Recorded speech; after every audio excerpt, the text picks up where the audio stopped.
Pesquisa de aula é uma metodologia japonesa que consiste em um grupo de professores planejarem de forma colaborativa uma aula ou uma sequência didática. Funciona assim: primeiro os professores eles refletem sobre um problema que atinge a comunidade escolar e como eles querem resolver essa questão, como eles poderiam lidar com essa questão. Logo depois, inicia-se um processo de planejamento da sequência didática que esses professores pensaram. Esse planejamento, ele exige uma pesquisa profunda sobre o tema que vai ser abordado. Logo depois, na segunda etapa, acontece a observação da aula. Então, um dos professores participantes desse planejamento é escolhido para aplicar essa aula, enquanto os demais professores que participaram do planejamento e também que fazem parte da escola são convidados para observar o desenvolvimento da aula e como os alunos estão reagindo a ela. Em seguida, esses professores se reúnem para refletir sobre como foi a aula, quais foram as potencialidades e dificuldades percebidas e como isso pode ser usado para melhorar as futuras aulas. Eu e outros 2 professores da minha escola tivemos a oportunidade de estar em Chicago com o professor Takahashi, que é referência mundial em pesquisa de aula, e com os aprendizados que a gente teve com ele, a gente elaborou uma sequência didática para ser aplicada em uma turma de ensino fundamental 2. A gente se encontrava com uma certa periodicidade para planejar, então, como essas aulas seriam desenvolvidas. No dia da execução da aula, a gente teve uma pré-reunião. Essa pré-reunião, ela serve para apresentar o contexto da sala, como a turma está reagindo às atividades planejadas e também para apresentar para os demais professores da escola que estão interessados em observar a aula. Então, a sala que vocês vão assistir a aula hoje é o sexto ano A. O sexto ano A é uma sala um pouco diferente, né? É uma turma de alunos que tem entre 11 e 13 anos. Então, a maior parte deles acabou de sair mesmo do 5º ano, né? E não é recente, nunca reprovou. É uma sala com defasagem, como todas as outras que a gente está acostumado.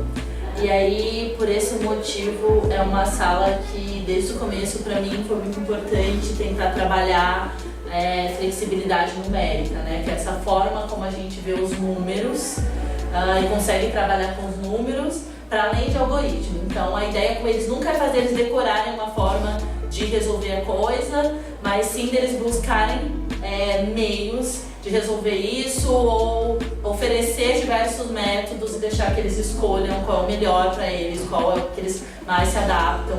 A ideia aqui é fazer com que eles tomem gosto pela matemática. Depois dessa reunião, os professores observadores, eles têm a oportunidade de caminhar entre os alunos e verificar como os alunos estão reagindo ao desenvolvimento da aula que está sendo aplicada. Vocês lembram o que a gente estava trabalhando na última aula? Números primos, compostos, o que mais?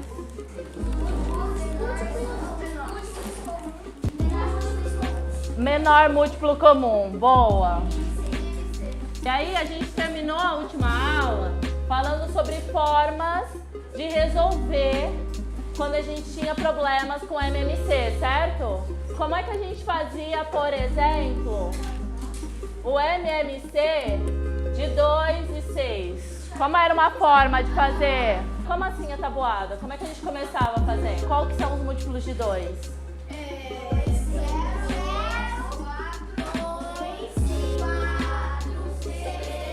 E assim vai. Quais são os múltiplos de 6? 12. Eu quero saber quais são os múltiplos comuns que vocês conseguem ver aqui. Aqui a gente tem o 12. Agora responde pra mim aqui, qual desses é o nosso MMC? Qual é o menor múltiplo comum? A professora vai distribuir a atividade de hoje. O primeiro é um probleminha, tá? Vocês vão ter 10 minutinhos para resolver, para pensar em resolver. Vocês podem resolver, lembra? Se é um problema, não tem forma certa de resolver, existe a nossa forma.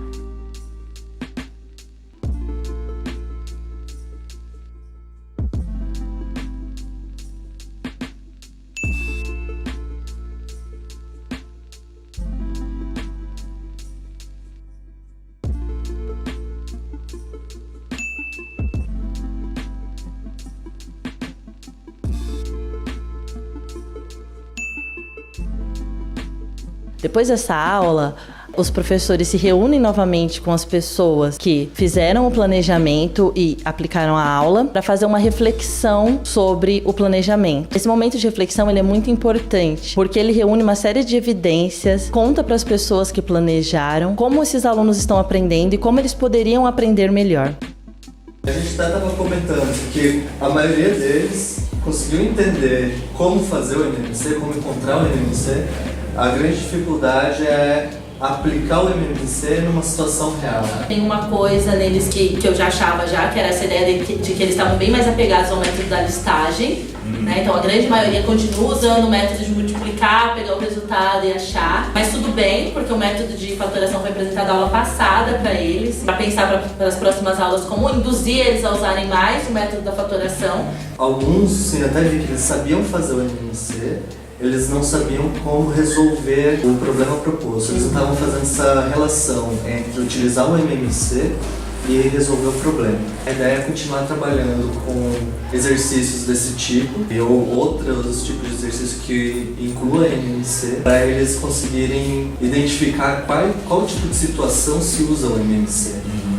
Eu acho que alguma coisa poderosa, às vezes, é mostrar para elas erros comuns e, ter elas, discutir, isso é errado. Do Arthur hoje, né, que ele resolveu em 5 minutos, ele falou, acabei o exercício. Sou o primeiro a falar acabei. Pois é, eu fui lá, vi o exercício dele, tava 18, eu falei, poxa. Ele realmente faz cálculos mentais muito rápido, ele só colocou uma linha. Vocês viram que ele resolveu uma linha, né? Esse foi o problema dele, né? Além da dificuldade de interpretar, eu via uma dificuldade muito em fazer os cálculos mentais que o Arthur faz, por exemplo. A dificuldade da tabuada, muito grande. Tiveram alguns que eu acho que abstraíram a própria ideia. Ele viu ali 2, meio entre 2 e 3, que é a multiplicação entre os dois, ele generalizou e falou, é só multiplicar os números. Isso aí, parabéns, Fernando. Quando os meninos vieram de Chicago com essa proposta, eu achei muito interessante e apoiei. Existe um individualismo muito grande. Tem professores que falam assim, naquela sala eu consigo ensinar, mas tem salas que eu não consigo. Seria algo muito interessante, porque a gente conseguiria descobrir e encontrar alternativas de fazer dar certo em outros lugares, em outras salas, com determinados alunos. Eu acredito que essa é a saída. Quando os professores se unem para fazer esse estudo, as possibilidades de encontrar uma saída são muito maiores. A pesquisa de aula é uma ferramenta que auxilia na melhoria da prática didática. Ela é muito importante porque ela oferece essa visão mais minuciosa sobre o aluno, sobre como o aluno pode aprender melhor e também essa experiência de ter vários outros professores observando, de ter outros olhares. Ele é muito importante porque ele enriquece e auxilia a gente a melhorar e a repensar formas de ensinar determinados conteúdos.